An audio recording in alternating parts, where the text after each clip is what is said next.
right, next we have Sam Tobin-Hochstadt. Did I pronounce that right? You did. I should have asked before. I'm impressed. And he's going to be giving us the annual State of Racket, which he's been doing for a few years now. And Sam, of course, is the brains behind Typed Racket and is also, to anyone who's in the community, the most accessible member of the core team who's always answering questions all the time.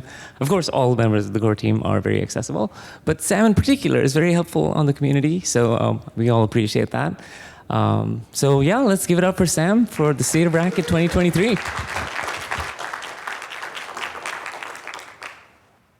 Thanks. And it's always a bit weird for me to be up here giving this talk. I was realizing yesterday that it's been 20 years that I've been a member of the Racket community since I started working on a very bad implementation of the student languages in a web server with Robbie when I was a senior in college 20 years ago.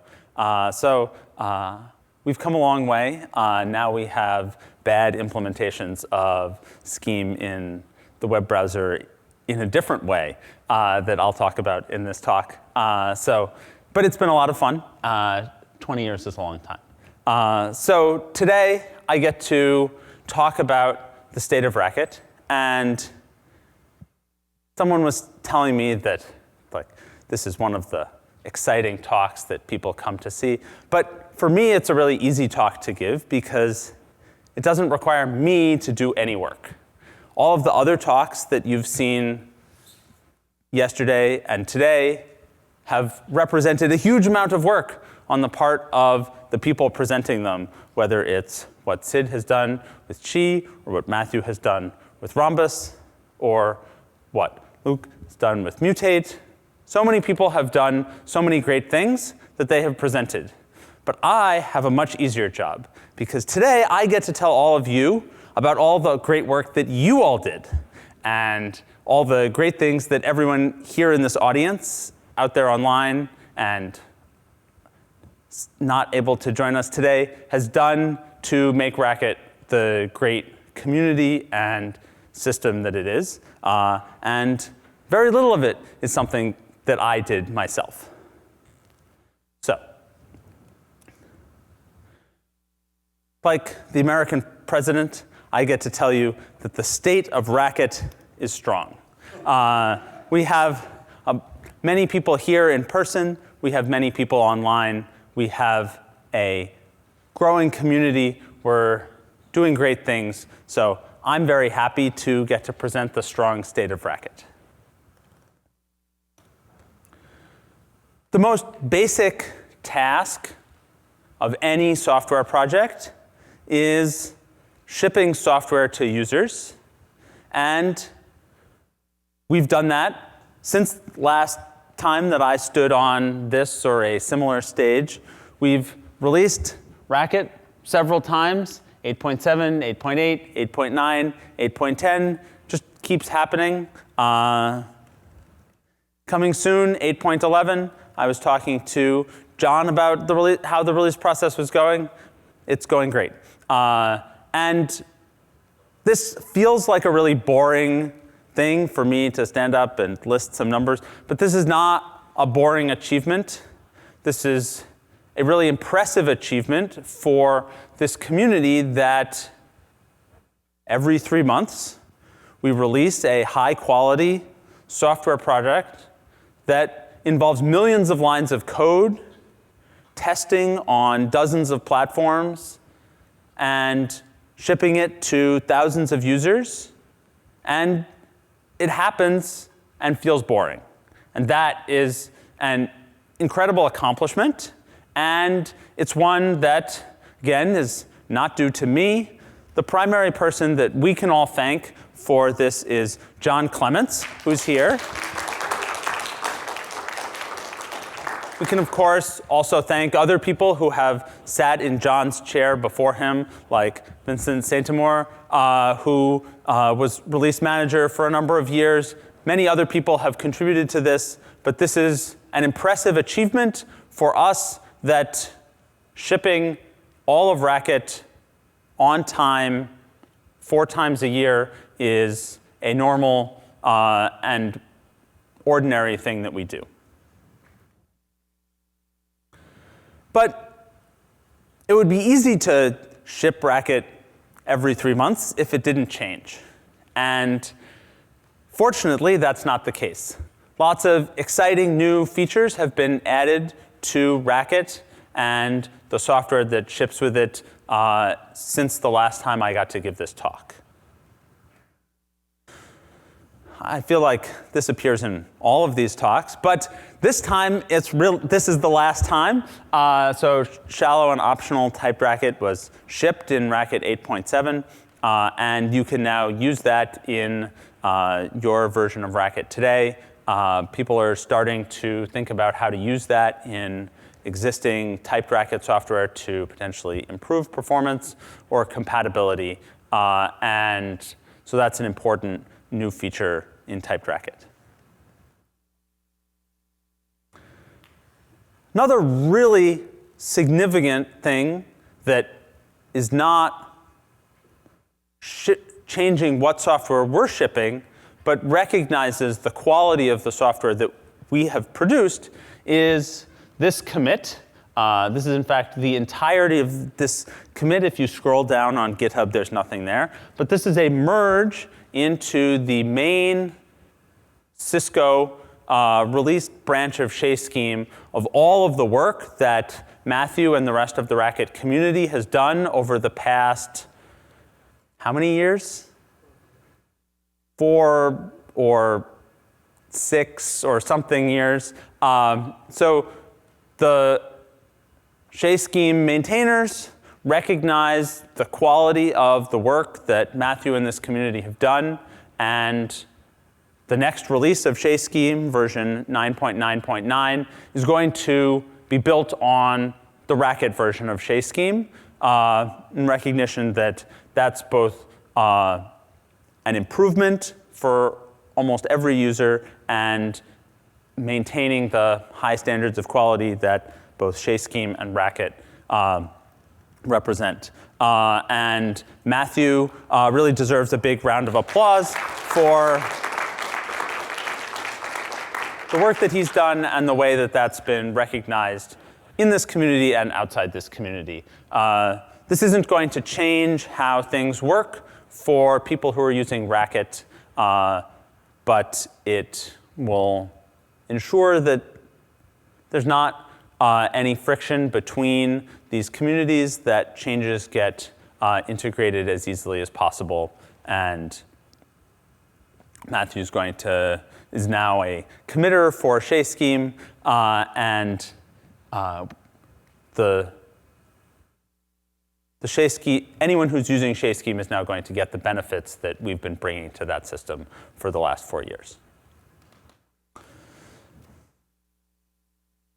Another big change that's been released is the checked signatures feature in the student languages. So many people have seen signatures that look like what you've got right here in typed Racket. Should look familiar. But this is not in typed Racket. This is in intermediate student. And this doesn't imply a static check, but instead dynamic enforcement of these input and output contracts. And this is now available for anyone, fully documented. You can write your own signatures. You can use built-in signatures. And this is available for students who want to program in a way that involves enforced signatures as opposed to the traditional approach in how to design programs that put signatures in comments. And you can run this, use it, and if you teach anyone to program using the Racket student languages, whether that's because you're a professor who teaches students while standing up on stage like this, or you're someone who answers questions on Discord from students who professors teach to from up on stage, then you can potentially make use of checked signatures to demonstrate the behavior. And this even comes with automated testing facilities and other interesting features. So this is a big change and extension to the student languages. The unit system saw some big improvements. For anyone who's not familiar with the unit system, because it's not the most widely used part of Racket, this is a first-class, externally linked module system that allows you to create recursive modules and parameterized modules and do a lot of interesting things. It's a complex system with a complex implementation. Alexis King rewrote a very large portion of that implementation along the way to adding and extending the contract systems integration with units. So that's been a nice change to make that implementation more modern and rewrite a big and tricky corner of the Racket system. Okay.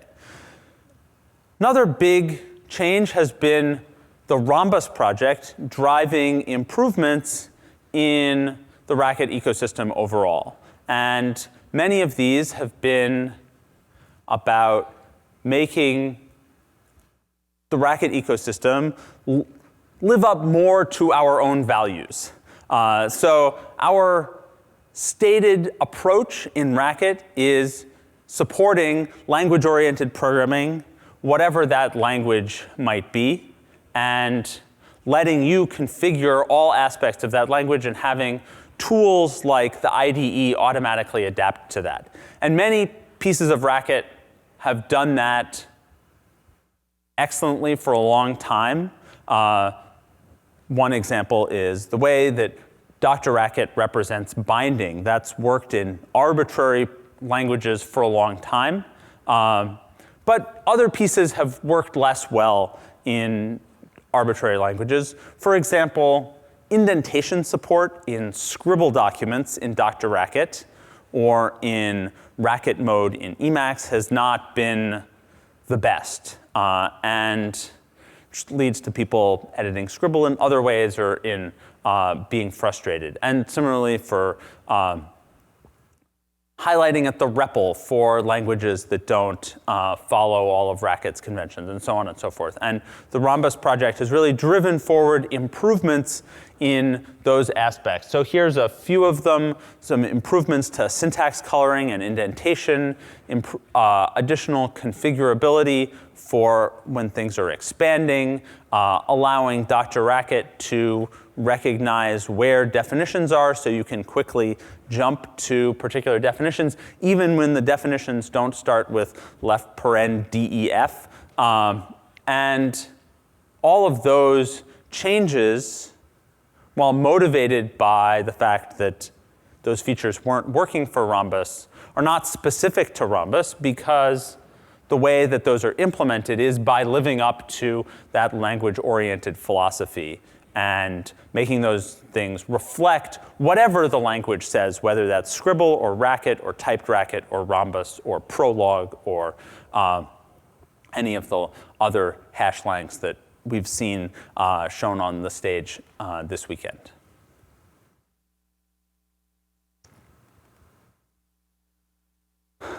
There's, of course, more changes. So here's just a few of them. So Racket on Shay now has a backend to a RISC-V architecture, the RV64, I don't know. Someone who knows RISC-V probably knows which architecture this now supports, but this is a valuable improvement that having a more easily retargetable system like Shay Scheme as the backend for Racket has provided. On a totally different level of many output formats, Racket and Dr. Racket now has a Finnish localization, so you can use Dr. Racket in Finnish. The class system now has more features for programmatically instantiating classes. And here's one that goes back to one of the things Matthew was talking about with respect to startup time. Syntax parse now has an interpreted mode rather than a compiled mode so that you can avoid some of the code size problems that you get when you compile everything in a complicated pattern match to a straight down to Racket code. That can lead to a lot of code, which can lead to a lot of startup time and memory use.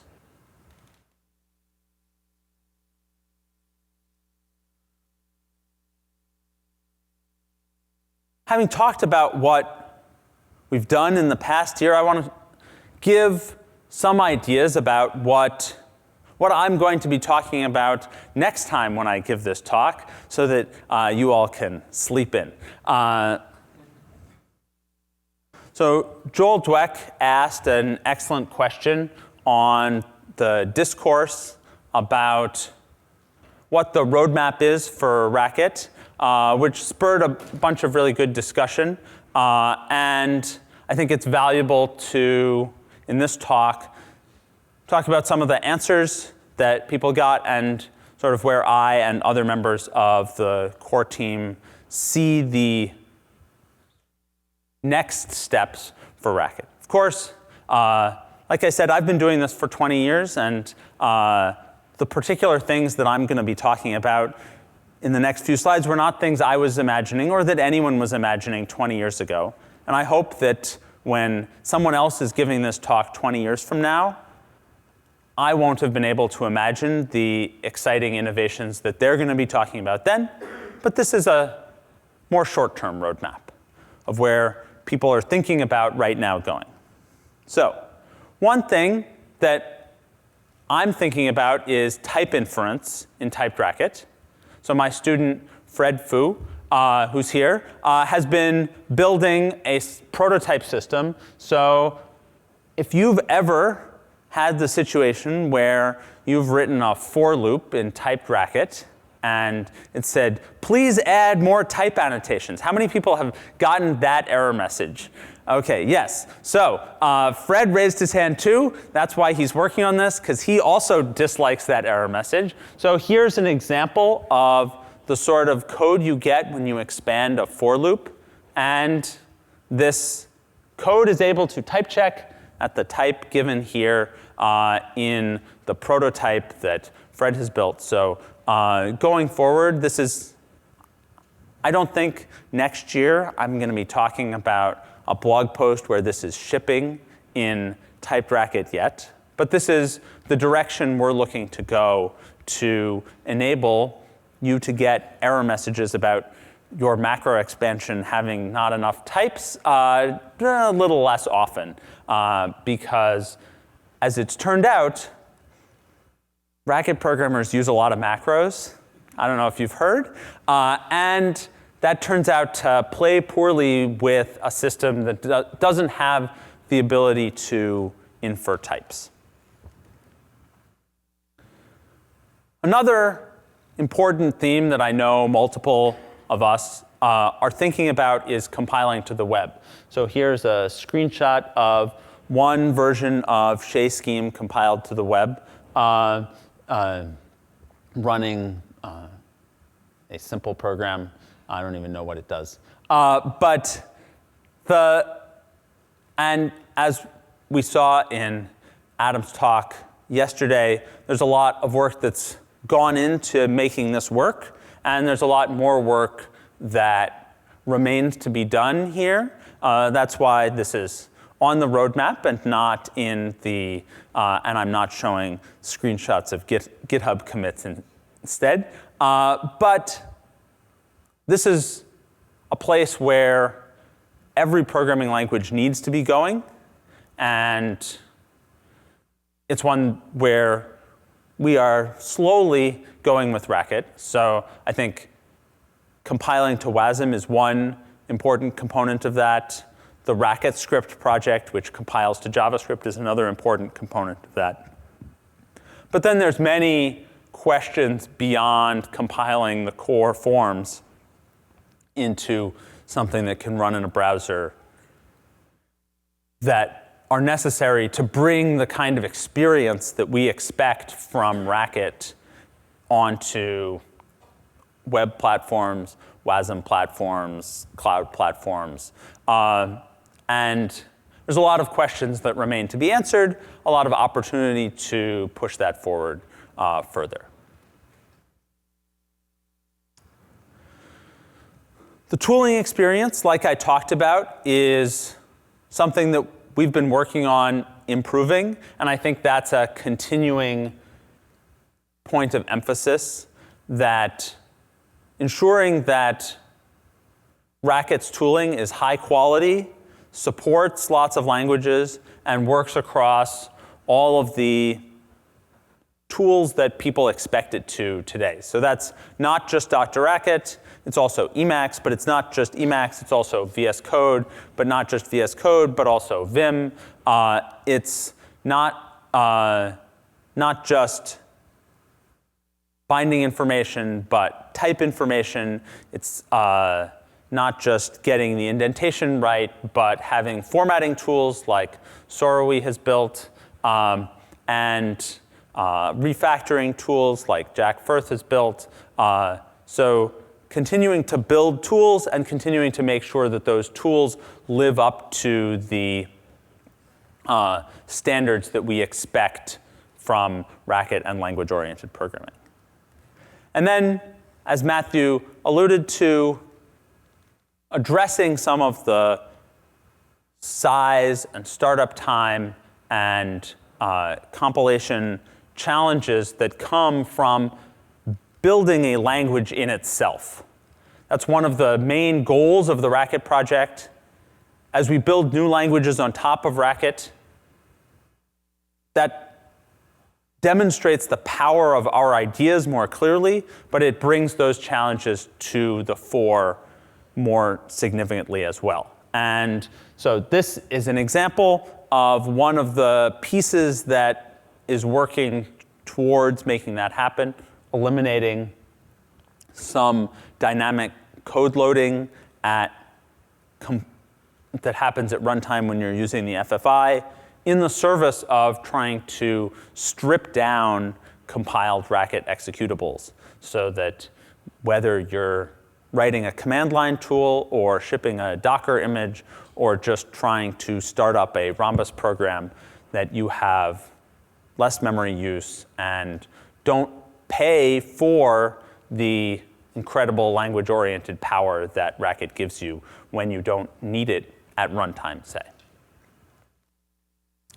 So those are just some examples of places where we, in the core development team, are looking to go in the next year or two. But of course, one thing that I think is important in this talk is not just to talk about what a few of us are doing, but what all of us are doing. And there's been a ton of exciting energy and contribution from the larger Racket community that's not reflected just in commits to the Racket organization on GitHub. So one important change in our community is we created a moderation team that recognizes number of community members who are respected but not part of the Racket core development team, so who can perform a valuable moderation role. And I want to thank several of them who are here. I think just Sid and Sam, so thank you. And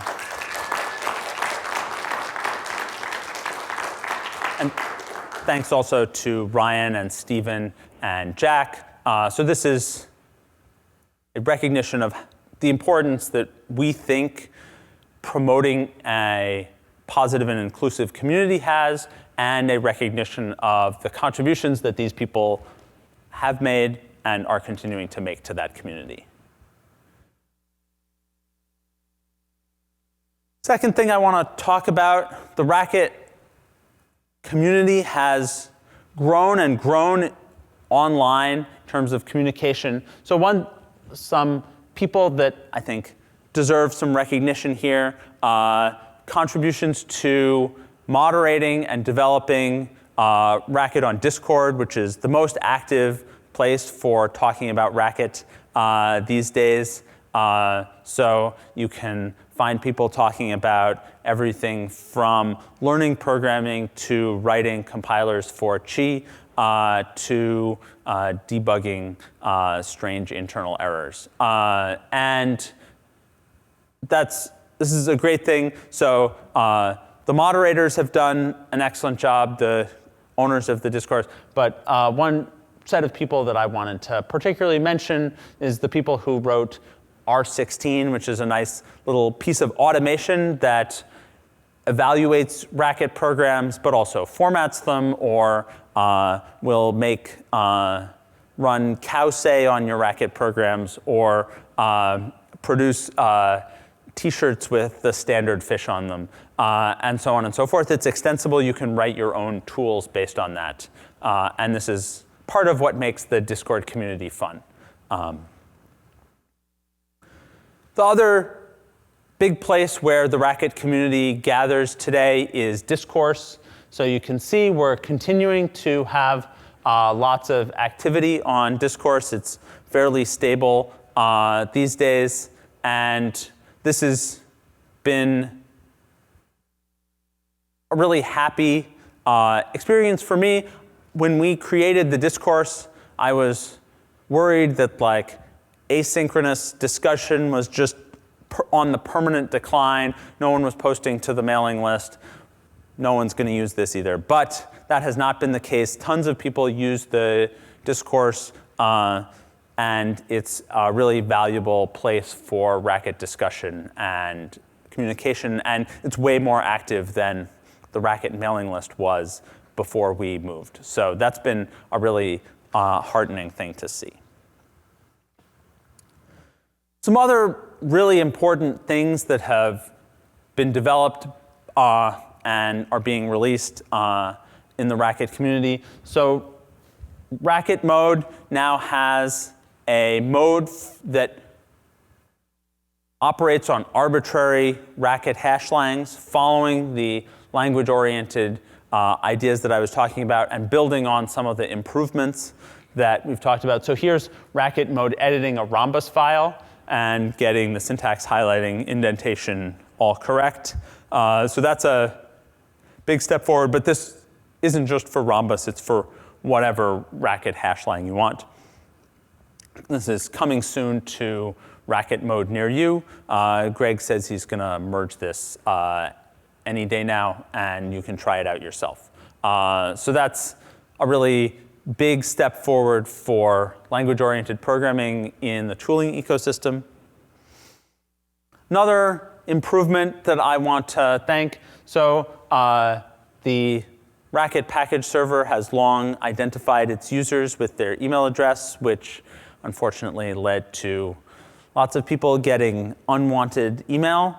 So Philip McGrath implemented this really cute system where everybody gets a unique identifier based on their name and their email. So you can, you won't get spam, but we can identify everyone. So this is an improvement, but maintains some of the important features. So this is a valuable contribution that Philip made.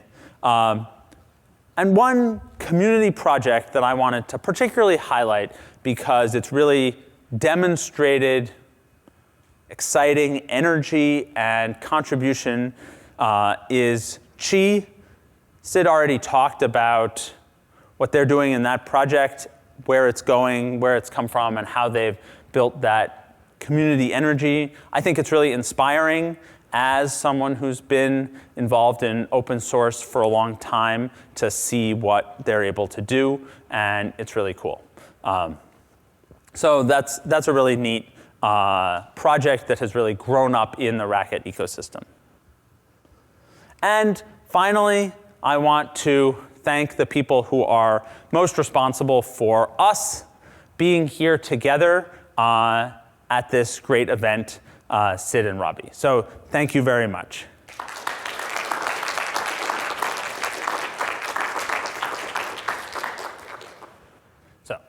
Thank you all. It's always an honor to get to tell all of you about your own work, and it's been another great year in Racket. Thank you.